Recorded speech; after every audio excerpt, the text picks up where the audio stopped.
Well, there are questions tonight about how job cuts at the Ottawa Hospital could impact patient care or operations. The plan is to cut 3% of the workforce in the coming months as the hospital deals with growing budget pressures. CTV's Josh Marano reports.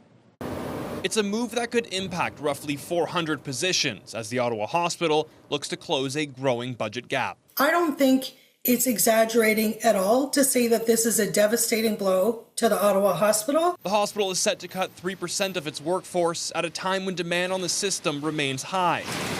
The hospital says the cuts come as it faces mounting financial pressure. Despite the province increasing funding in the 2026 budget, advocates warn it has not kept pace with population growth and rising costs. Ontario hospitals are funded at the lowest rate per person in Canada by a long shot. You know, it's actually billions of dollars behind the average of the rest of the country. The Ottawa Hospital notes it has already taken steps to cut costs, but say more reductions are now needed. Saying in a statement to CTV News, "We are in the process of working with unions and teams throughout the hospital to finalize specific details. These reductions amount to 3% of our overall workforce. However, through vacancy management and early retirement options, we will work to limit any involuntary departures." You may be able to run a hospital without a CEO. You cannot run a hospital without the health professionals, the nurses, the cleaners, the people who feed the patients, all the support staff. The hospital currently has more than 13,000 employees, including 5,200 nurses.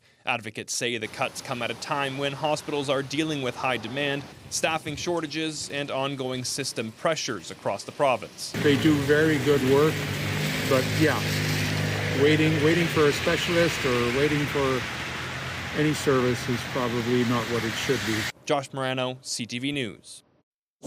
We have extended coverage of the planned job cuts at the Ottawa Hospital and the possible impact. There are more stories online at ctvnewsottawa.ca.